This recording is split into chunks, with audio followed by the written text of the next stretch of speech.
but Icosa has been dead for years. School phase. So how can we even trust the system when it's messed up on ETH? No updates, just hearing about it now, but the really frustrating ecosystem. Wait till you hear about the trading your things in for V2. That'll be that's something I've heard people be frustrated with as well. Any commentary? Should we still never stop believing? Never stop believing in Alex?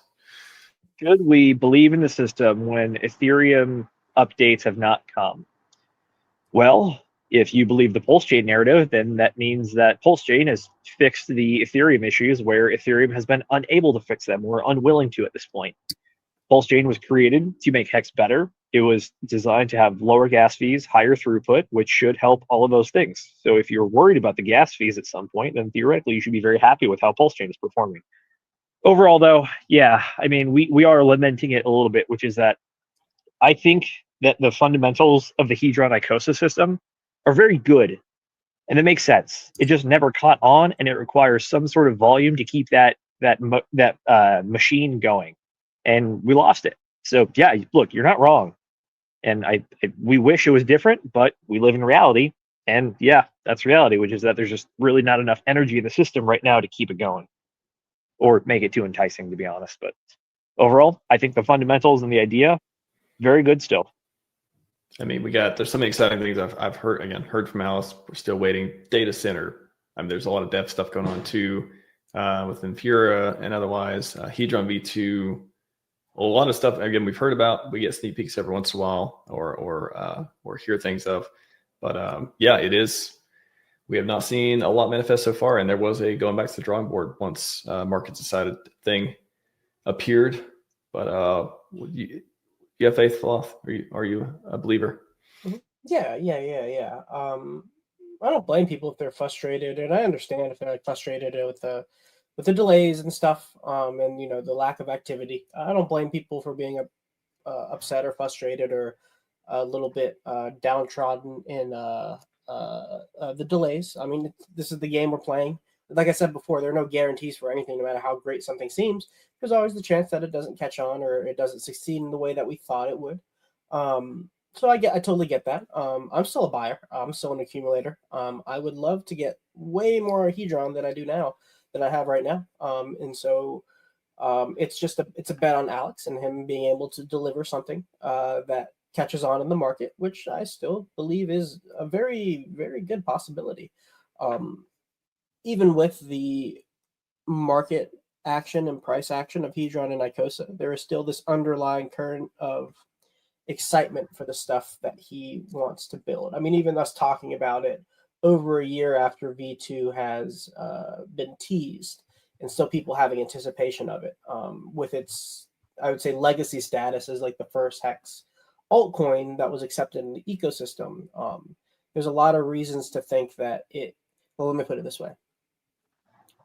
If it catches on in the future, it will do very, very well. And so when you're allocating capital to it, you do it under the assumption that it's going to do well, and then the amount of capital that you allocate represents the probability that you think it's going to happen. So all dollars invested into it are for the maximum upside or for the upside, and then the amount that you do reflects the probability that you think that it's going to happen. And so that's what I would say. If you it's kind of that thing where it's like the saying Richard has, it's like when there's the least activity and the lowest liquidity and it's the hardest thing to buy was the best.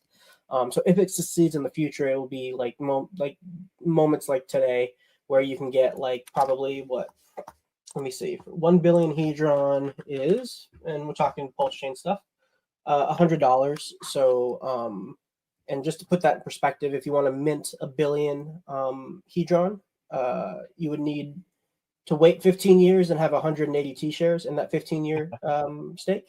So it's actually pretty difficult for new inflation. That's not included. It's hard for new inflation from new stakes to mint significant inflation. The only significant inflation is from the bonuses that were given out on the first 100 days of launch, specifically the 10x ones. So you can get the deal that you can get per dollar is pretty good relative to its internal valuation. Now, what the market decides is a different question. But Yeah, at $100 per billion hedron. I would love to get 100 billion one day. That would be really cool. That would be like a forever bag, basically. But yeah, get 1 billion. But I always say for people is like, if you don't have a billion, get a billion and just hold that. Throw it in your vault, in your cold storage, and just forget about it. And if it becomes something one day, that'll be enough to make it, down the line. Students gave up.